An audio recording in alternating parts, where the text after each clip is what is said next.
Boa noite, vamos iniciar. O passo 9, o mistério de Belicena Vilca. Prólogo, capítulo 1. E isso foi tudo o que tio Kurt narrou-me sobre a vida ou a história de sua vida.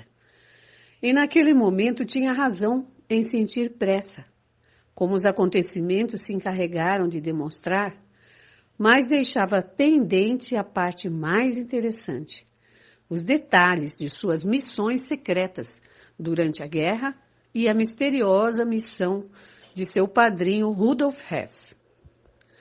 Logicamente, ele esperava completar seus relatos numa próxima ocasião, mas estava escrito que esta ocasião não se apresentaria jamais. Contudo, nessa última noite em que conversamos sobre estes temas e me contou sobre sua chegada à Argentina, fiz-lhe duas perguntas que ainda me recordo nitidamente. Era tarde da noite, 11 horas do dia 21 de março, exatos 2 meses depois do rapto espiritual de 21 de janeiro. E resolvemos ir dormir depois de um longo dia de conversas. Foi então que fiz uma pergunta que me causava muita inquietação. Diga-me, tio Kurt, se tinha recebido em 1945 o livro inédito de Konrad Tarstein, História Secreta da Tullgesellschaft, em que se narra a história alemã da Casa de Tarsis. Como é que permaneceu indiferente na primeira vez que falamos sobre a carta de Belicena Vilca, dando a entender que ignorava sua importante participação histórica? Recordo muito bem que só se sobressaltou quando ouviu o nome Tarsis, mas nada expressou sobre os Tarsis alemães. Não obstante, você deveria conhecer parte da história, talvez tão rica quanto a que eu conheci por Belicena Vilca. E se guardou muito bem de dizer algo a respeito até agora. Não me parece correto o seu comportamento, tio Kurt. Afirmei em tom de dolorosa reprovação. Mas é que eu não havia lido, se desculpou. Como? Depois de 35 anos não havia lido o livro de Tarstein? Perguntei admirado. Já te disse, Def, que estava muito enojado pelas ordens que me transmitira Tarstein.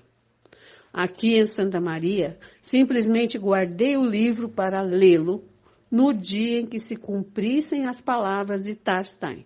Ou seja, no dia em que, de algum modo, tivesse acesso ao resto da história de sua estirpe. E esse dia chegou com a sua visita e a carta de Belicena Vilca. Por isso, o li, em efeito, nos dias em que estive trancado em meu quarto, depois de conhecer o conteúdo da carta. Tudo coincidia, era realmente a parte que faltava na história de Belicena. A conexão entre o ramo Vrunaldino e a Tullgesellschaft. A história da busca do Führer, iniciada na Idade Média, e sua localização e iniciação no século XX. Mas se nada te disse depois sobre isso, era porque esperava narrar minha própria vida e fazer você conhecer a existência desta obra que conservo. É meu desejo que você mesmo a leia e logo a retenha como parte de sua herança. A quem, se não a você, ela corresponde com justiça? Deve uni-la à carta de Belicena Vilca e levá-la a Córdoba, para que as conheçam os cavaleiros Tirodal e, se possível, Noio Vilca. Fiquei abobado pela incrível resposta de meu tio. 35 anos sem ler o livro de Tarstein. Ah, isso se chama merecer a qualificação de obstinado. Tio Kurt foi à sua casa e regressou com um estojo de couro com detalhes em prata que guardava a preciosa obra. Entregou-me incondicionalmente e ali disparei a segunda pergunta. Restou-me uma grande curiosidade em saber o que houve com a legião tibetana. Se não se importar em perder um minuto, diga-me sucintamente o que ocorreu com eles. Direi, e não é muito longa para contar. A parte da legião que permanecia em sua base de Assam, na fronteira com Butão, se dispersou sem fazer barulho ao concluir a guerra. Alguns regressaram aos monastérios caulicas e outros se alistaram como mercenários nas guerras posteriores da Ásia. A de Chiang Kai-shek contra Mao e as de Coreia e Vietnã. Aqueles, em princípio, sobreviveram à Segunda Guerra Mundial. Mas você seguramente me pergunta sobre a sorte de Banji, Sri Viria e os 50 legionários que ficaram em Berlim a aguardar o Bunkerführer. Sobre eles devo confessar com orgulho que todos morreram combatendo os russos. Este é um episódio gracioso. Segundo me informaram nestes dias, quando eu devia fugir da Alemanha, em 30 de abril os russos não conseguiram tomar o bunker, senão ao custo terrível de 10-1.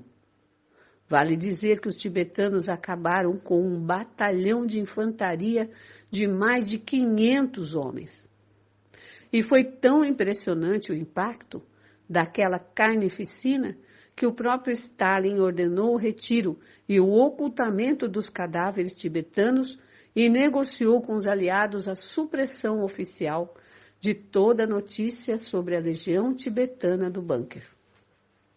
Entretanto, muitos investigadores independentes têm mencionado a existência da legião e sua valorosa determinação em defender o bunker até o fim. Claro que se consultar os historiadores oficiais, que devem viver dos pressupostos acadêmicos ou periódicos, a versão será bem distinta. Os russos haviam achado o bunker quase desguarnecido e a legião tibetana nunca existiu. Capítulo 2. Despedimos-nos até o dia seguinte com a ideia de partir em seguida até Tucumã. Ao fim e ao cabo, já se passavam quase 3 meses desde o assassinato de Belicena Vilca, e todavia não havia tentado cumprir seu pedido. Os contei mentalmente. 74 dias. 74 dias. Podia ser muito tempo, quiçá para Noio Vilca fora, e eu lamentava. Mas para mim foram 74 dias mais frutíferos de minha vida. Causava-me riso e lástima recordar o que eu era até 6 de janeiro, naquele sinistro hospital neuropsiquiátrico. O doutor Arturo Signagel, um de nossos melhores internos, me apresentavam as enfermeiras. No que me havia convertido o sistema, antes de 6 de janeiro eu tinha tudo, do ponto de vista material, mas carecia de ideais claros. Haviam-me lavado o cérebro. Ao contrário, agora não tinha nada, comparado ao prestigioso doutor que havia sido. Carecia de um futuro material, de um porvir previsível dentro das leis do sistema, mas tinha claro o ideal da sabedoria hiperbórea. E com esse ideal que tinha agora, não carecia possuir mais nada na vida, muito menos a determinação de um futuro medíocre. Introduzi-me na cama jubilosamente, diria. Como havia mudado tudo para o bem. A noite apresentava-se estrelada e um pouco fresca, talvez anunciando o começo do outono. A princípio pensei em ler o livro de Conrad Tarstein, mas logo me contive. Eu também estava cansado e não queria descontrolar-me por tudo. Não desejava que o gozo também, atual, me dominasse completamente. Se tio Kurt aguardou 35 anos para lê-lo, por que deveria impacientar-me? Não era por acaso capaz de aguardar uns dias mais? E então, logo de gerar tão nécios pensamentos, apaguei a luz e me dispus a dormir. Ó deuses, que nécio! Nisso me havia convertido agora, a parte de iluminado pela sabedoria hiperbórea, que por certo nada teve a ver com o que se sucedeu.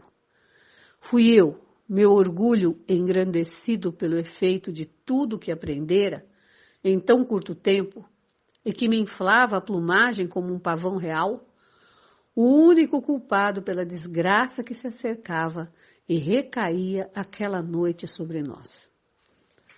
Por suposto, não descarto, nem subestimo a assombrosa vigilância que o inimigo mantém sobre o mundo, ou sobre muitos mundos, segundo os conceitos que o capitão Kiev empregava com Belicena Vilka.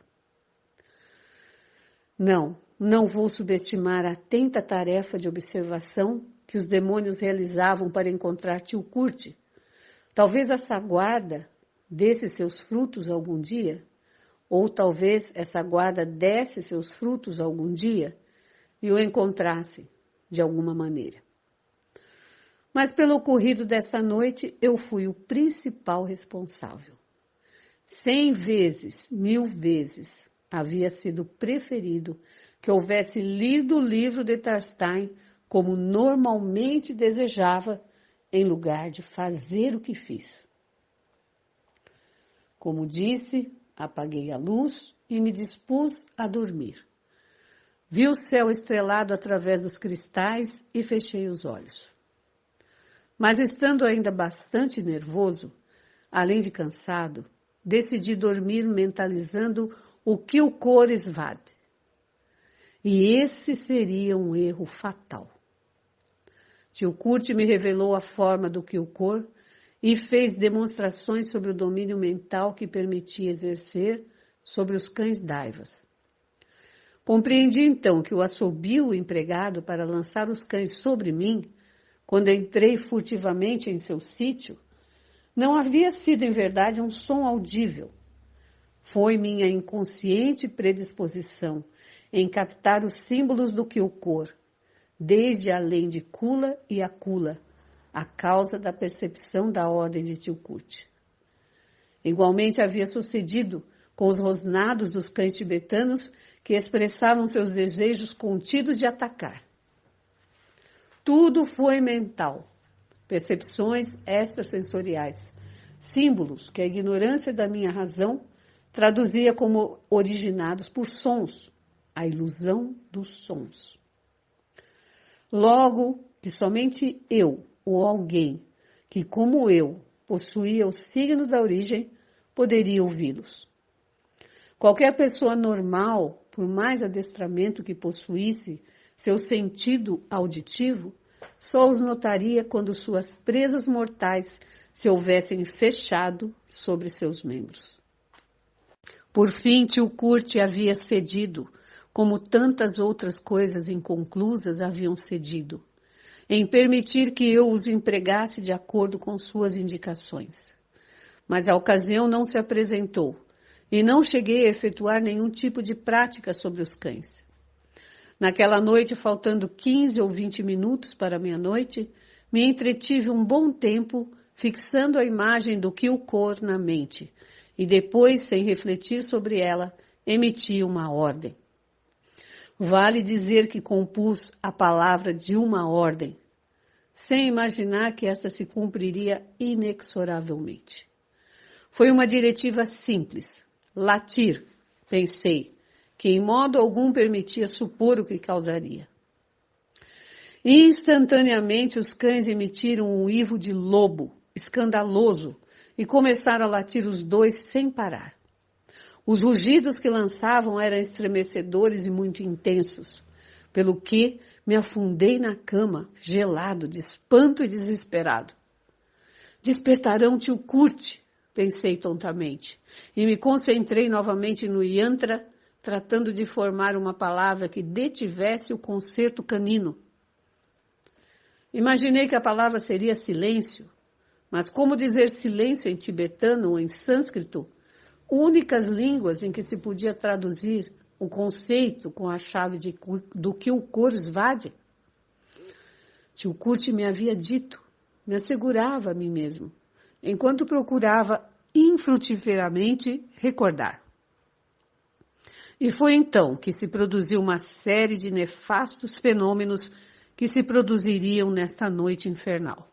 Ocorreu como se minha consciência se houvesse expandido, de pronto ilimitadamente. Percebi toda a habitação de um só golpe de vista, mas sem olhar, como se uma vontade mais poderosa que a minha me obrigasse a fazê-lo. Logo vi o exterior da casa, o sítio, tudo de uma vez. E a cidade de Santa Maria, o caminho para Salta e meu próprio sítio em Cerrilhos. Vi papai, mamãe, Catalina, Henrique e Federico, meus sobrinhos, e até o cão Canuto. Como hipnotizado, eu via tudo e não podia deixar de ver. De improviso, do fundo do meu campo de visão, justamente à minha frente, e como surgindo de trás do cume de obispo, um ponto começou a crescer a velocidade espantosa, até ocupar toda a minha atenção. Jamais poderei esquecer. Tomando as palavras que a princesa Isa dissera a Nimrod, afirmaria que se tratava de o monstro mais abominável e espantoso que se possa imaginar em uma eternidade de loucura. Um que não pode ser descrito por nenhum mortal sem perder a sensatez. E o que me salvou dessa presença do inferno? Sem dúvida, a Virgem de Agartha, a semente de pedra que ela depositou no dia 21 de janeiro num coração humano e mortal. A semente que, passado tudo, havia germinado e feito de mim o que era agora. Porque o passado havia morrido ali mesmo, frente ao demônio que me havia contemplado, por um instante com um ódio que nunca acreditei ser possível que alguém pudesse experimentar. Porque agora tive forças suficientes para enfrentá-lo e apartá-lo de mim. Sim, desapareceu da vista e a visão se dissipou. De novo me encontrei na habitação de Santa Maria, sentado na cama e ouvindo como os cães ladravam sem parar. Compreendi no instante que minha mente, ao tentar silenciar os cães daivas, havia se descuidado e ofereceu uma abertura débil e foi sintonizada, captada por um demônio da fraternidade branca, um representante das potências da matéria. Quem sabe o imortal Bera, talvez Rigden Jepo e talvez o próprio Enlil, Jeová Satanás. Evidentemente não me achava de todo desconcentrado, pois ouvi, ou acreditei ouvir, a voz de Tio Kurt que dizia as palavras Nishala Miravata Svad, diretamente no interior de minha psique, com que os cães cessaram imediatamente os latidos. O certo foi que um instante depois entrava Tio Kurt verdadeiramente em meu quarto, gritando, Arturo, Arturo! Arturo, você está bem, graças aos deuses! Exclamou ao acender a luz e certificar-se que eu estava vivo. O que fez, Arturo? O demônio Bersa te localizou. Por um momento senti como naquela vez em Labrea, no Tibete. Referi o uso imprudente que fiz do yantra. Oh, Arturo, você foi muito forte ao livrar-se dele, mas creio que isto não basta. Muito temo que os druidas tenham descoberto esta casa. Temos que sair daqui o quanto antes. Não sabia o que dizer. Irracionalmente peguei o relógio de pulso da mesa de luz e olhei as horas. 0h10. Disse, virando a cabeça até Tio Kurt, que me observava com olhos exorbitados. Não tardei em compreender o motivo de seu horror. Era o zumbido, o inconfundível zumbido das abelhas melíferas, Na verdade, aquele eufônico som do Dodge só acontecia quando seus efeitos complementares já estavam se produzindo. No começo não o notei, mas logo, naturalmente depois do que percebera tio Kurt, o escutei claramente, deixando o ambiente com a sensação da chegada de um enxame inumerável. Mas a essa altura era impossível raciocinar, pois a pressão sobre o coração não admitia distrações. Deixei-me cair para trás, até que minha cabeça encontrasse a almofada, e relaxei o melhor que pude. Inconscientemente, tapei os ouvidos com as mãos, mas o som mortal penetrava igual, cada vez com mais intensidade, e o coração, completamente fora de controle, parecia querer sair do peito. E ainda não havia chegado o pior. Experimentava uma paralisia crescente em todo o corpo e pensei, já no final da resistência psíquica, que a melhor tática mental para lutar com a poderosa força de vontade dos demônios consistiria em concentrar o pensamento em uma ideia alheia à terrível realidade do Dodge. Pensar em outra coisa, mas em quê? Ó deuses, quão pobre de ideias pode tornar-se uma imaginação fantasiosa como a minha em uma situação limite semelhante, quando está em jogo a vida animal.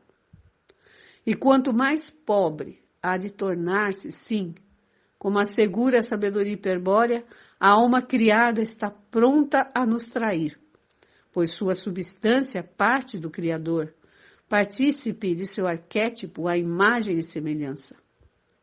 Ali o comprovei, sem dúvidas. A alma sempre trairia o espírito, o eu, para favorecer a vontade dos demônios, que pertence à hierarquia branca, na qual se desdobra e encadeia o Criador Uno. Porque subitamente me veio ao fim uma ideia salvadora. Era uma recordação de meus dias de estudante universitário, quando assistia às aulas de biologia. E eu me deixei levar pela recordação e pareceu-me por um momento que me livrava da pressão do Dodge. Sim, a alma, dona da memória e das recordações, finalmente havia obedecido à vontade do eu e me tirava daquela mortífera realidade. Era uma aula de biologia, recordava perfeitamente. Estava rodeado por dezenas de companheiros. Sobre o que versava a aula? Ah, sim, fisiologia dos insetos. Agora entrava o professor Jacobo Canhas na aula magistral e começava a desenvolver o ensino. Tema: a abelha comum, classificada também com o nome Apis mellifera por Linneo, Apis domestica por Reaumur, Apis cerifera por Scopoli, Apis gregária por Geoffroy e muitos outros nomes com que os grandes naturalistas haviam designado o mesmo inseto. Carecia de forças para sair da recordação. Alguém dentro de mim, o mesmo que tentou me arruinar no abismo na noite do abalo em Salta, me havia traído novamente. Ah, se houvesse pedido por auxílio à Virgem de Agartha, como então, se me houvesse deixado raptar por sua graça divina. Com certeza esse rapto da mulher absoluta era o que os cáulicas chamavam de Kula. O Kula me havia transformado em Akula, em Shiva vivente, e o espírito havia se situado além de Kula e Akula. Com certeza, pois, este era o verdadeiro caminho da salvação para sair fora do cerco dos demônios, que eu não soube encontrar de começo por clara falta de fé em mim mesmo, pela desconfiança no feito que meu espírito pudesse ser amado realmente pela deusa da liberdade eterna. Em troca, permanecia na aula do professor Jacobo Canhas. Os zumbidos dos himenópteros são geralmente uma combinação de 3 sons distintos, gerados em diferentes órgãos. O mais intenso é o das asas, ainda que seja de menor frequência. Para um mesmo exemplar de Apis mellifera, varia de estado entre Lá de 440 ciclos por segundo e um Mi da mesma oitava de 330 ciclos por segundo. O primeiro tom corresponde à abelha descansada, no momento de sair da colmeia. O último, à abelha cansada, ao final da sua jornada de trabalho, ou ao finalizar sua jornada de trabalho. Percebia precisamente aqueles tons, ouvia claramente o som das asas ao baterem-se. Os himenópteros voavam até mim. O segundo tom, que compõe o zumbido característico, é produzido pela vibração dos estigmas que conduzem o ar às traqueias pulmonares. Se trata habitualmente de um Si de 594 ciclos por segundo, apreciavelmente mais agudo que o tom das asas, mas menos intenso. Escutava agora o zumbido de uma abelha, o zumbido de um enxame. O zumbido me saturava os sentidos, me paralisava o corpo, me invadia a mente. O zumbido se apoderava das batidas do meu coração e a sintonizava com sua frequência. O zumbido estava me matando. O terceiro tom, muito fraco, procede dos movimentos dos músculos abdominais. Não terminaria jamais de recordar a aula do professor Jacobo Canhas. Na máxima intensidade da crise cardíaca, sofri uma sensação de calor insuportável, como se meu corpo houvesse sido jogado de um golpe em um forno incandescente. Mas não. No instante que durou a convulsão térmica, notei que o fogo não estava fora, mas dentro de mim, que impregnava todo o meu corpo como um líquido inflamado, que se decompunha em gases quentes. E aquele líquido que ardia era meu sangue. Em um instante durou o impulso calorífico que me estremeceu ao ritmo do zumbido apícola, mas eu naturalmente acreditei morrer. Com uma última visão de agonia, contemplei o rosto de mamãe, Catalina, meus sobrinhos e muitos outros parentes desconhecidos até então, mas cujo parentesco era visível. Mas todos os rostos se pareciam entre si, não em função de uma semelhança genética, mas sim por causa da expressão comum que manifestavam.